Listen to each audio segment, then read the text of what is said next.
Hi there. So people have been asking me if there's anything that they can take or do to prevent infection with the novel coronavirus. And awesome news, there is, and I'm going to go through it with you. There are a lot of herbs, there are a lot of nutraceuticals that can both improve your immune function and fight this virus and other viruses. But before I get into it, I just want to make it clear that the thing that's going to save the most lives are public health interventions. I'm not an epidemiologist, my mom is, so I'm not doing a post on that. But go look at something from the World Health Organization or the CDC, look at recommendations, because the things that are really going to save lives are like basic stuff, washing your hands, coughing into your elbows. But right now, we're going to get into herbs. So if you try to look at this on a Google search or do a search for antiviral herbs, you'll find a ton out there. There's a lot of information, and there are a lot of herbs that work as antivirals. The ones I chose because they work in viruses that look a little bit like coronavirus, and that's the difference. Nothing has been studied in this virus yet, obviously, but things have been studied in SARS and things have been studied in other viruses of the coronavirus family.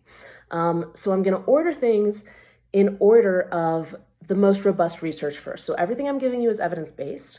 What I'm telling you is all written down on a blog post on my website, the link's in the bio. And if you want links to the primary literature, I've got all the research papers linked in there, all full text articles. So you can read the papers, you can read the research, and you can get sciencey with me. So I'll start by explaining a little bit about antiviral pharmacology, how we think about fighting a virus. So when our body starts fighting a virus, it's a little bit like playing a sports game. We're playing defense, obviously, and the virus is playing offense. So the two strategies in antiviral pharmacology are, one, weaken their offense. So this is how many HIV drugs work, for example, by interfering with key offensive plays in the viral playbook. Or we can improve our defense. So a lot of drugs work by weakening viral offense. But a lot of supplements and herbs and nutraceuticals work by doing both. They both weaken the viral offense by interfering with viral replication, viral entry into a cell, viral shedding, and they simultaneously improve our defense by improving our immune system, improving the parts of our immune system that specifically fight viruses, while dampening the parts of our immune system that cause inflammatory reactions against our own tissues. So it's a lot about balancing when we talk about the immune system. So I like herbs because a lot of them do both, and I've chosen the ones that do both. So let's talk first about licorice. I was really impressed with licorice in the research. I've used it for other indications because it's a great not only antiviral, but an anti-inflammatory and an excellent adaptogen. It's been used in Chinese medicine for centuries. And my favorite study of all the research I went over while preparing for this post was a 2003 study published in The Lancet, and The Lancet is a big deal medical journal for those of you non-dweebs out there. And it was an in vitro study, so a test tube study, and it showed that licorice root extract was effective against SARS-related coronavirus, so a virus that looks really, really, really similar to the novel coronavirus. There have also been a lot of other robust studies on licorice in HIV, in respiratory syncytial virus, and herpes viruses, but it was that coronavirus study that really stood out to me. I also like it because it's an adaptogen and it can support the blood pressure and the cortisol levels, both of which can tank if you get really sick. That being said, if you do have a blood pressure issue, I would caution you against using licorice. You can use it with a doctor's supervision, and for any of the things that I'm talking about, definitely run it past your doctor. Some of these have drug-drug interactions, and you just always want to check this with your doctor before you start anything by yourself. A good dose of licorice is 150 to 300 milligrams daily, and then I have brand recommendations up on my blog, link in the bio again, and all the dosing and everything's there. You don't have to remember this. I'll talk next about Astragalus, my OG favorite antiviral. I use it both for protecting yourself against infection with something and for speeding recovery, especially of upper respiratory infections. It's anti-inflammatory, it's an antioxidant, it's an antiviral. It has a very long history of use in Chinese medicine. They call it the long life root, and they use it for life extension purposes as well. And it's been extremely well studied in animals and in humans. There was a 2009 study that showed that it impaired secretion of viral particles of hepatitis B more effectively than a pharmaceutical drug called lamivudine, which is pretty impressive. There was a 2016 study that it that showed that it reduced the inflammation-mediated cellular damage caused by LPS, lipopolysaccharide, a component of bacterial cell walls. My favorite way to take it is actually just to buy the loose Astragalus root. So you can get this at Elm Health in New York or anywhere that sells loose Chinese herbs. I buy the loose roots, I take a handful or two, I boil them up into a tea. Sometimes I chop up some ginger, put some dried elderberries in there, and I drink it throughout the day. It speeds recovery really well. The first person who ever told me about that was my friend Sam in med school. Thanks, Sam. I'll talk about beta-glucans next. So beta-glucans are biologically active compounds that are called immunomodulators or biological response modifiers, meaning that they change how your body responds to an immune attack. They're found in the cell walls of several organisms, but in really high concentrations in some mushrooms that you've probably heard of: maitake, shiitake, reishi, chaga, agaricus. And they improve anti-infectious immunity. They also inhibit cancer growth. They have been shown to reduce stress and reduce cholesterol levels. And if you want to know more of the science behind how that happens in the immune system, I have a little bit about that in my post on my blog as well. But some of the research, there was a 2015 study showing that they improved mucosal immunity in children with chronic respiratory issues. There was a 2012 study showing that they reduced upper respiratory symptoms and actually improved mood state in stressed women. And there was another 2015 study where they fed mice who were infected with influenza. They fed them on beta-glucan mixture for 2 weeks. And those mice who were fed beta-glucans had lower viral load, reduced viral effect, and lower total mortality overall. I generally give beta-glucans in immune blends, so I tend to give them in blends with other things, not alone, and we'll talk about how I give them later. And I give them around doses of 300 milligrams twice a day, but if you get them from a whole mushroom extract, you can take way more from that because it's a food-derived thing. They're well tolerated, there are no side effects, so you can take as much as you want. I really like 4-sigmatic. Oh, I'll mention the brands in my blog post. Larch arabinogalactan is the next thing on my list.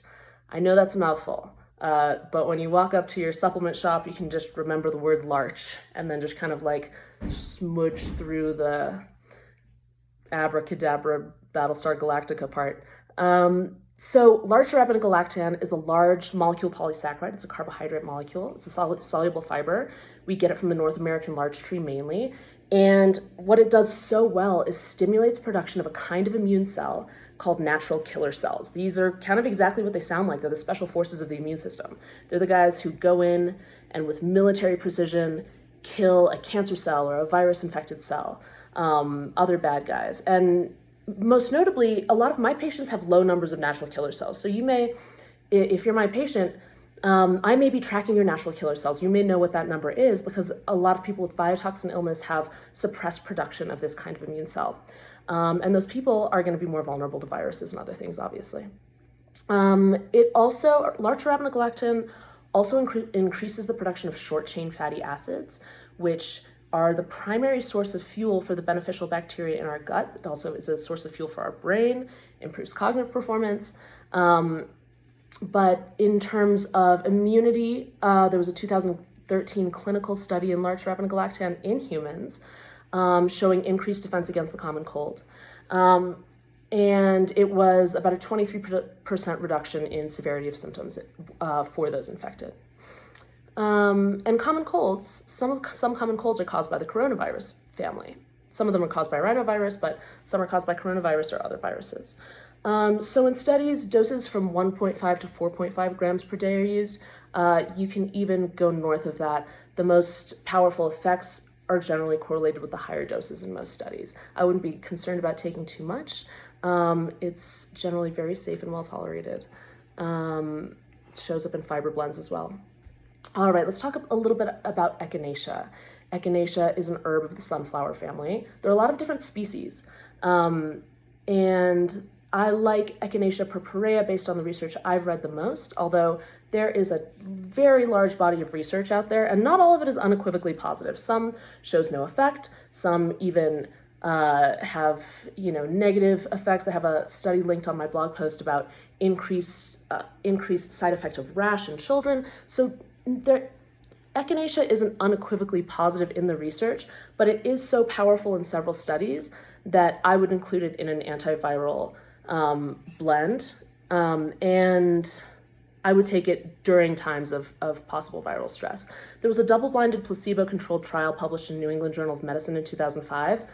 Everything I just said there is a big deal in science. Double-blinded, placebo-controlled New England Journal of Medicine. No big deal that it was in 2005, though. And it showed that Echinacea was effective for treating the common cold. That common cold was caused by rhinovirus, but still, there's some crossover there. Also, 2009 study showed that it inactivated bird flu and swine flu viruses. So I still like Echinacea. I give 300 to 500 milligrams up to 3 times daily. The preparations vary greatly, and that's probably the reason for the mixed research.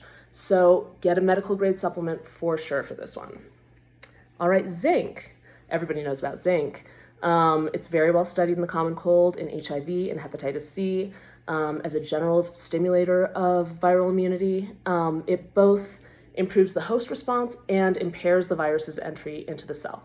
So again, defense and offense, both targeting both of those processes at once. And clinical trials support the value of zinc for shortening the duration of symptoms of common cold. It has to be administered within 24 hours of onset for that effect to be apparent.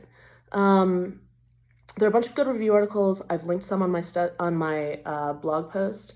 And when I give zinc, I give it, for an acute virus or maybe in the time that you're trying to prevent a viral infection, you can give 30 to 60 milligrams daily. For sort of a lower maintenance dose, I'd give 15 to 30 milligrams daily. I'd give it in the zinc citrate form. And I'm careful never to give this for longer than 8 weeks because it can cause imbalances with copper. Selenium, another immune supporting mineral, particularly because deficiency of selenium is associated with decreased immune function. Selenium is necessary for glutathione production. Glutathione is the main detoxifying molecule of the liver and the lungs. And if you're going to take selenium, I'd say take selenium methionine at 100 to 150 micrograms per day, but an even better way to get it is from Brazil nuts. You can get adequate selenium from 2 Brazil nuts a day. NAC, N-acetylcysteine. So I love this stuff because it's a potent antioxidant. It's a precursor to glutathione, that detox molecule that I just talked about, which is found in abundance in the lungs and in the liver. And it's a supplement, but it's also a drug. It's a relatively old drug. And we use it for 2 very different things in the hospital setting. We give it IV for Tylenol overdose, and that's because it's the precursor to that glutathione molecule that improves the speed of liver detox. And we'll also give it as an inhaled mist. The brand name is actually called Mucomist for respiratory issues. And that's because it dissolves mucus. It's a mucolytic. And that's why it's so good for the lungs. There was a 1997 study in European Respiratory Journal, and it found that for people who became infected with influenza, only 25% of those became symptomatic if they were taking NAC.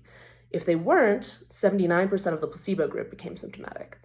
So basically, if you are exposed to the novel coronavirus, taking NAC may help you keep symptoms at bay, keep them ideally non-existent or maybe mild, but it can also break up bacteria that can sort of serve as a safe harbor for bronchitis-causing bacteria.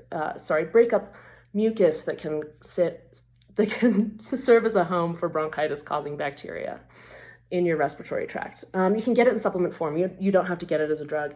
So I usually dose it 3 times a day because it has a relatively short half-life in the body. I'll give 300 milligrams 3 times a day. Sometimes I'll give up to 1,000. It kind of depends what I'm dealing with. But it's safe to take for short periods of time. I wouldn't take it longer than several months because you do need some good mucus in your GI tract, and it can dissolve that as well. All right, Sambucus nigra, that's European elderberry. It's a very common home remedy for upper respiratory infections, and it's been used for years. And in vitro studies have actually demonstrated that it's not only an antiviral, but it's antibacterial, it's immunomodulatory, it's anti-inflammatory, it has antioxidant properties, and even anti-diabetic properties. There was a small randomized clinical trial that found that taking elderberry extract significantly reduced symptoms of influenza A and B. And we think that this effect is due to the high concentration of flavonoids. So some studies have just been done in those specific flavonoids that come from the elderberry extract. And one study in 2009 showed that those flavonoids were actually binding to viral particles of H1N1, that's swine flu, and preventing its spread. So you can get this at any natural food store and just take it throughout the day. It's very safe. Vitamin D is definitely worth a mention because if you don't have adequate vitamin D levels, your immune system's not even going to work. There was a 2010 study in Nature Immunology that showed that the activation of sort of immune learning and immune memory, because your immune system does develop a memory. That's why oftentimes you will be immune after getting sick from something once. That memory was dependent on vitamin D. So my favorite source of vitamin D is sunlight. If you can get 30 minutes of sunlight 3 times a week, you're probably good. I also like eating pasture-raised egg yolks, but a close second is high vitamin cod liver oil. If you have very low levels, then you're probably gonna have to supplement with a straight vitamin D supplement, and your doctor can check your levels to keep them between 35 and 60 nanograms per milliliter. Vitamin C. So vitamin C is kind of lower down on my list because, believe it or not, the research is actually pretty mixed. It was originally, popularized as an antiviral by this very smart scientist called Linus Pauling a long time ago. But the research since then, there are some good studies and there are some studies that show no effect. And that may be because vitamin C is really difficult to absorb. So I still think it's great because it's a great antioxidant and there's a lot of oxidative stress during when you're fighting a virus. So I still think it's great to give. I still give it as an adjunct with all these other things. But when I give it, I always give it in liposomal form because of those absorption difficulties. So a liposome is basically a nanoparticle that encases a drug or a supplement and makes it really absorbable through the mucosa of the mouth and the GI lining. So I always give it in liposomal form, 500 milligrams to a gram a day. You can give more, but some people get GI distress from vitamin C. And then a few more things. Transfer factors. Transfer factors would be the first thing on my list, but I'm putting them further down because you're probably not going to be able to get them. You can only get them from one supplement company, which only sells to doctors. They're pretty new as a supplement, but they are a natural part of the immune system. So they are a natural immune molecule, and basically you can take them from one animal that's been exposed to a virus and give them to another animal who's naive to the virus and passively transfer that immune activity from the first animal to the second animal. So the second animal has some immunity. So transfer factors are incredibly powerful. They're just hard to get. Monolaurin. Monolaurin's a component of coconut oil. It's derived from lauric acid, which is a component of coconut oil. And it's antiviral, it's antibacterial, it's antiparasitic, it's antifungal. It's one of my favorites. If you are my patient and you've ever had any GI microbial issues going on, I've probably put you on monolaurin and some other stuff for several weeks. I usually give 600 milligrams 2 or 3 times a day. Brand recommendations on my blog. Inositol hexaphosphate, IP6. I really like IP6. It's mostly been studied in cancer, not viruses, which is why it's lower down on my list. But it's been studied for its ability to increase natural killer cells, which we talked about before. Those special forces of the immune system. Lemon balm. I like lemon balm because it has some crossover action. So it's antiviral, but it's also a literal chill pill. I give lemon balm for people with anxiety, people with stress. It tends to chill people out a little bit. So 300 to 1200 milligrams daily. You can take it in tea, capsules, tincture. I have other recommendations on my blog. Vitamin A. You need vitamin A to support your immune system and your mucous membranes, meaning the membranes in your lungs, those vulnerable membranes, especially during the novel coronavirus infection. I would recommend against taking a beta-carotene-based vitamin A. Supplementation with beta-carotene has been associated with negative effects. The difference is that normal vitamin A, natural vitamin A, is actually fat-soluble, so it's retinol. Whereas beta-carotene is water-soluble. So you can get a fat-soluble vitamin A in high vitamin cod liver oil. So that's a 2-for-1. Actually a 3-for-1. You're getting vitamin A, vitamin D, and omega-3s. I have brand recommendations on my blog post. St. John's wort is a pretty good antiviral. Some people in the past, you've probably heard about it as an herb used for depression. I don't know if it works for that indication, but I have used it as an antiviral with good effect. So 300 to 600 milligrams a day. And I've put the standardization, again, on my blog post. The last thing I would make sure you're on for sure, if you're concerned with your immune system at all, is a probiotic. These microorganisms sit at the literal interface of our immune system with the outside world on the GI tract. So the gut microbiome is almost synonymous with the immune system, or the health of the gut microbiome is almost synonymous with the health of the immune system. I use different strains of probiotics and different probiotics for depending on what's going on with somebody, but I really like spore-based probiotics in general. And I will put a brand recommendation again in my blog post. So I know this is a lot, and my friend Gianna De La Torre and I are creating or have created a little supplement pack that's a blend or several blends of a lot of the things I just mentioned and some Chinese medicine herbs that I haven't mentioned.